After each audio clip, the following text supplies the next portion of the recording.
Okay, Salesforce stock cut in half. Adobe down 40% from its high. Workday, Snowflake, MongoDB, Okta, all bleeding. The entire software SaaS sector, software as a service, has just been taken out behind the woodshed. 5 years ago, these were the untouchable market darlings.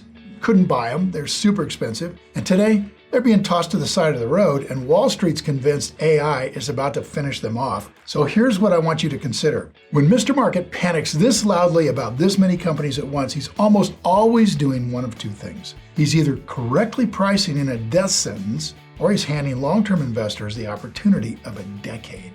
In this video, I'm going to show you the one question that separates these two scenarios, and I'm going to walk you through a real example that's trading today where the numbers are frankly hard to believe.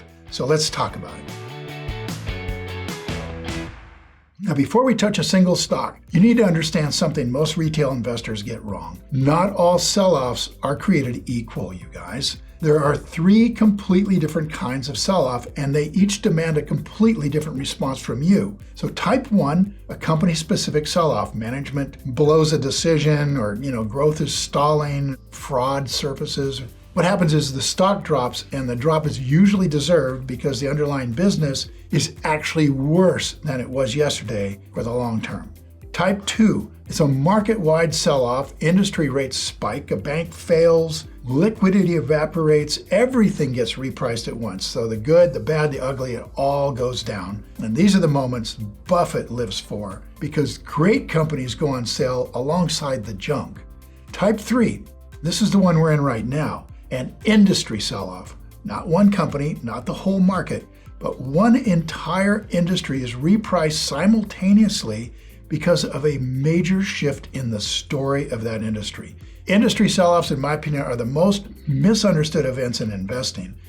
Why?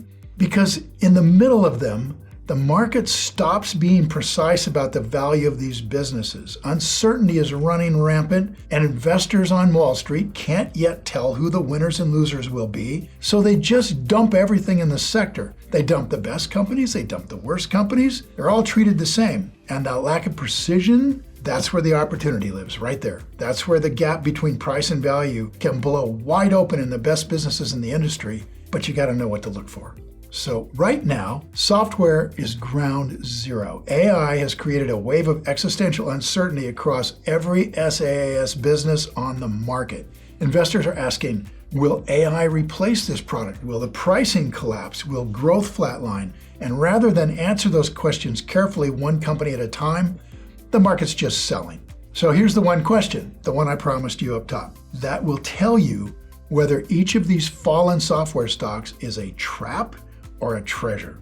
Is this disruption structural, temporary, or irrational? Now that distinction is everything. Structural means that the long-term earning power of this business is permanently lower. The moat's broken. The product is going to be replaced. So think Kodak right? You remember? Well, you probably don't. When digital cameras arrived, that wasn't a dip in Kodak's fortunes. That was a funeral. It is a structural change. And when that happens, Mr. Market's right to punish the stock. And a price lower today will look expensive a year from now as that company continues to decline. Temporary means the fear is real, but the moat is actually intact. In other words, revenue and earnings will take a bruise, but then they're going to recover. The company came out the other side stronger with weaker competitors gone. So think, for example, Texas Roadhouse during COVID. These restaurants closed, the revenue disappeared, the stock cratered, and anyone who understood their moat made a fortune as the stock rocketed from 35 to 200. Now, the third one, irrational, means Mr. Market's fear is based on an emotional reaction to something new in the industry. Netflix stock tanked from 66 to 19 when Disney and Apple decided to become streamers, and then we got into a COVID meltdown.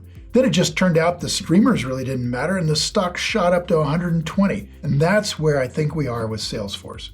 Your entire job as a Rule 1 investor in this moment of AI's interest into the SaaS industry is to sort each software company into one of those three buckets. Did AI cause a structural, temporary, or irrational repricing? You get that right, and you don't need to predict AI. You just need to recognize a durable moat when you see one. So let me make this concrete.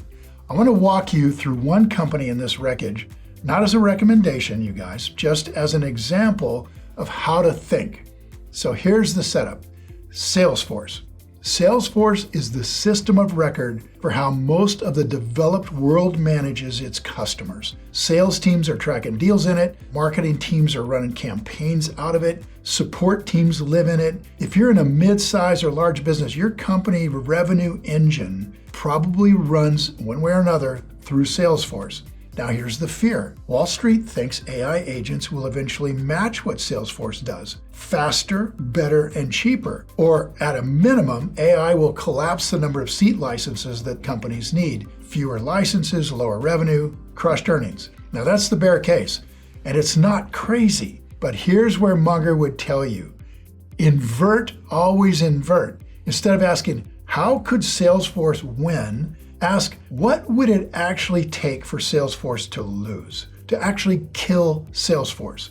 Well, to kill it, a customer would have to rip out the central nervous system of their business. They'd have to migrate years, some of this like 2 decades of proprietary customer data, retrain all the employees, rebuild every integration. Oh, and they'd have to trust that the AI agent, the one that might hallucinate or stall or drop a record here and there, they're going to just replace that with information that their entire revenue depends on. Well, picture yourself as a VP of sales who championed that switch. What's your upside if it works? You have modestly lower CRM costs. What's the downside if it fails? Oh, well, you blow your quarter, you blow your year, maybe you blow your whole business, and for sure you get fired. Now that is a massive switching cost, and that's a moat. And moats built on deeply embedded workflows, those don't crumble in 12 months because a new technology arrives. At worst case, they tend to erode over like a decade, if at all. So here's the disconnect. The part I said that was really hard to believe, right? Since its 2024 highs, Salesforce stock price has been cut in half. The PE has gone from 100 down to 22. A 22 PE? What that implies is that Mr. Market is expecting this business to grow at maybe 10 or 11% a year going forward. But last year, earnings grew 20%.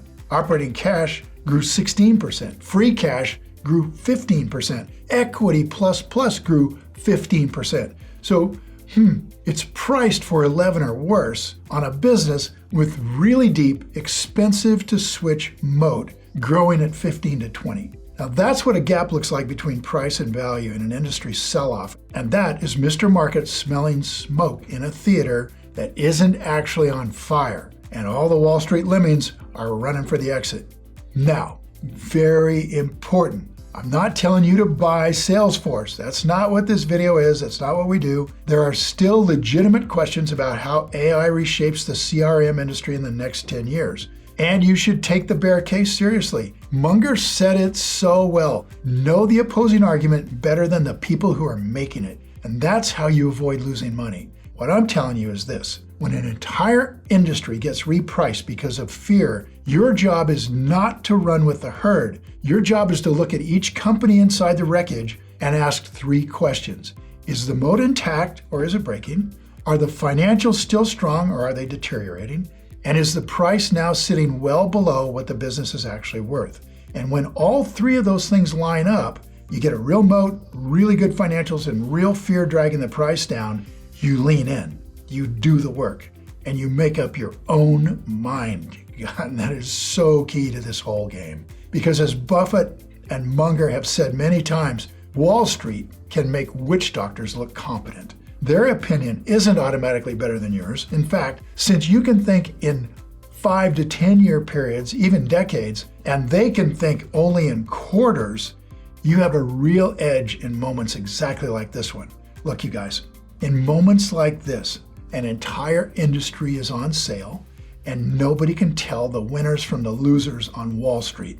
And that's exactly why the Rule 1 framework exists in the first place. This is when it earns its keep. If you want to learn how to read a moat, or how to pressure test a balance sheet, how to calculate what a business is actually worth, how to set your buy price with confidence, how to use options to begin creating cash flow immediately, that's exactly what we teach in our 3-day online Rule 1 workshop. Over 30,000 students have now come through it, So take a look at our 4.8 Trustpilot score. The feedback's been incredible, you guys. And if that sounds like the skill set that you want when the next industry sell-off shows up, because there's always the next one, check the link in the description or scan the QR code on the screen. And thanks for watching, you guys. Now go play.